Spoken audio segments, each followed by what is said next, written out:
بسم اللہ الرحمن الرحیم۔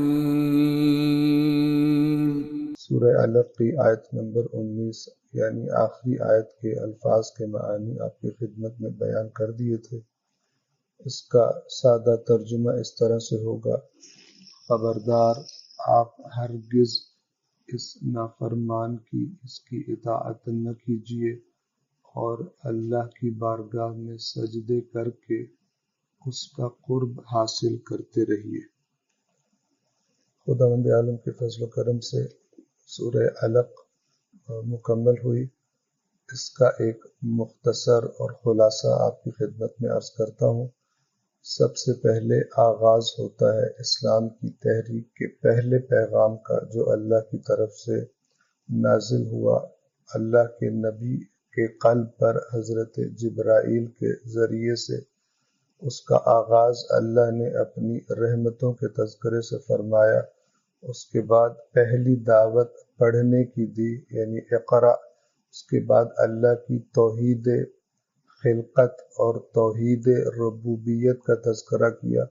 اس کے بعد انسان کے خلق کرنے میں اللہ نے اور انسان کو علم سکھانے کے جو احسانات کیے ہیں، ان احسانات کا تذکرہ کیا، اور پھر فرمایا کہ خبردار ان تمام احسانوں کو بھول کر اور ناشکرہ بن کے انسان اللہ کی نافرمانی کرتا ہے، اس وقت کہ جب دنیا میں گناہ کے اور دنیا میں اپنے اہداف کو حاصل کرنے کے وسائل اس کے پاس ہوتے ہیں، یعنی مال یا اختیار اس کے پاس ہوتا ہے، اور جب اسے کوئی رکاوٹ نظر نہیں آتی اپنے دل کی خواہش کو پورا کرنے میں، تو اس لمحہ وہ اپنے پروردگار کو بھول جاتا ہے اور اس کے احسانوں کو بھول کر اس کی نافرمانی کرتا ہے۔ پھر توجہ دلائی کہ یہ نافرمانی دائمی نہیں ہے، سب کے سب انسانوں کو ایک دن اپنے پالنے والے اور خالق کی طرف لوٹ کر جانا ہے۔ اس سرکشی کا تذکرہ کرنے کے بعد پھر ایک بڑے سرکش کی مثال دی کہ جو ابو جہل ہے اور جو رسول اللہ کو روکا کرتا تھا نماز پڑھنے سے اور ایک اللہ کی عبادت کرنے سے۔ ابو جہل کے اس قبیح اور برے فعل کا عمل کا تذکرہ کرنے کے بعد اس کو شدید ترین دھمکی دی، اس دھمکی کے جواب میں کہ جو اس نے اللہ کے نبی کو دی تھی۔ جیسا کہ میں نے عرض کیا تھا روایات کے مطابق کہ اس نے کہا تھا میں اس کی گردن کو کچلوں گا اگر یہ سجدہ کرے گا۔ اس کے جواب میں اللہ نے دھمکی دی کہ اگر یہ اپنی اس حرکت سے باز نہ آیا تو ہم اسے سختی سے پیشانی سے پکڑ کر گھسیٹیں گے، اور یہ جو اپنے آپ کو سمجھتا ہے کہ میرے ہم محفل بہت زیادہ ہے، اور ابو جہل کے بارے میں معروف تھا کہ مکہ میں سب سے زیادہ حامی اور مددگار اور ہم محفل افراد اور دوست اسی کے ساتھ تھے، لہذا کہا گیا کہ یہ بھی اپنے دوستوں کو بلائے ہمارے بندے کو روکنے کے لیے، اور ہم بھی اپنے جہنم کا عذاب دینے والے فرشتوں کو بلاتے ہیں اور پھر دیکھتے ہیں کہ کون جیتتا ہے اپنے کام میں۔ اور پھر آپ کے سامنے یہ قصہ بھی بیان کیا تھا کہ ابو جہل کس طرح خوف زدہ ہو کر واپس آ گیا تھا جب رسول اللہ اور اس کے درمیان اللہ تعالیٰ نے فرشتوں کے ذریعے آگ کو کھڑا کر دیا تھا۔ اور آخر میں اللہ کے نبی کو حکم دیا اور متنبہ اور ہوشیار کیا کہ خبردار ہو جائیے، کبھی بھی اللہ کی نافرمانی کرنے والے سرکش کی اطاعت نہ کیجیے گا، اس کی بات نہ مانیے گا، اور جو کام آپ کر رہے ہیں یعنی اللہ کی بارگاہ میں سجدے کرنا اور اپنے آپ کو اللہ کے سپرد کرنا اور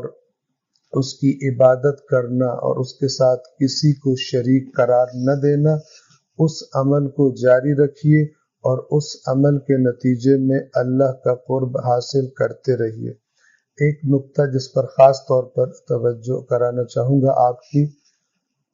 کہ اس سورہ کا آغاز ہوا اقرا سے، پڑھنے سے، اور اس سورہ کا اختتام ہوا سجدے اور اللہ کے قرب کے تذکرے سے۔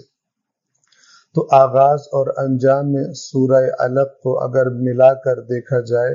تو اس سے یہ پیغام انسان کو ملتا ہے کہ انسان کو علم حاصل کرنا چاہیے، جہالت کے اندھیروں سے دوری اختیار کرنی چاہیے، لیکن اس علم حاصل کرنے کا آخری ہدف اور مقصد کیا ہونا چاہیے؟ نہ کہ دنیا کے چند روپے یا کچھ پیسے کما لینا، بلکہ اصل علم کا ہدف اور تعلیم و تعلم کا ہدف در حقیقت یہ ہونا چاہیے کہ اس علم کے نتیجے میں اپنے خالق کی شناخت و معرفت کی طرف جانے کے بعد بالآخر سر انجام اپنے خالق کی بارگاہ میں سجدہ کریں گے، اپنی خالق کی بارگاہ میں سر جھکائیں گے، یعنی ایسا علم کہ جو اللہ کی اطاعت کی طرف لے کر جاتا ہو، نہ ایسا علم جو انسان کو اللہ کی نافرمانی اور سرکشی پر مجبور کر دے اور اس کی طرف لے جائے کہ اپنے خالق کی نافرمانی کرے۔ اب ذرا اپنے آس پاس کے نظام تعلیم پر اگر ہم توجہ کریں اور نظر دوڑائیں تو اس کا سارا اس کی جو توجہ ہے اور اس کی جو توجہ کا مرکز ہے وہ یہ کہ بچہ اچھا کمانا سیکھ جائے، اس کی اچھی نوکری لگ جائے اور دنیا میں اچھا مال کما پائے۔ اس نظام تعلیم میں اللہ کی معرفت، وجود خدا کی طرف بچے کی توجہ اور اس کے ذہن کی اس انداز میں پرورش، اس کی طرف توجہ نہیں دی جاتی۔ لہٰذا ہم دیکھتے ہیں کہ پڑھنے لکھنے کے بعد اور کسی بڑے عہدے یا کسی بڑے پیسے والی جگہ پر پہنچنے کے بعد یہ علم انسان کو اللہ کی طرف توجہ کرانے میں کوئی کردار ادا نہیں کرتا، اور جتنا زیادہ انسان دنیا کما لیتا ہے اتنا زیادہ بے پرواہ ہو کر اللہ کی نافرمانیاں کرتا پھرتا ہے۔ اس نظام تعلیم سے انسان دنیا کا تو اچھا پلیئر اور کھلاڑی بن جاتا ہے، لیکن آخرت اور دین کے معاملے میں اچھا کھلاڑی نہیں ثابت ہوتا۔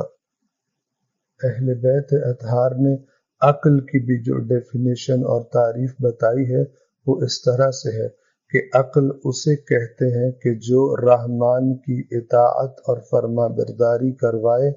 اور آخرت میں جنت تک پہنچا دے، یہ عقل ہے۔ اور اگر یہ کام نہ کرے تو پھر وہ عقل نہیں ہے کہ جو انسان کو اصلی اپنے اچھے انجام سے محروم کر دے۔ نہ ایسا علم فائدہ دیتا ہے اور نہ ایسی عقل فائدہ دیتی ہے کہ جو انسان کو آخرت کے اللہ کے نیک بتائے ہوئے انجام سے محروم کر دے۔ والسلام علیکم ورحمۃ اللہ وبرکاتہ۔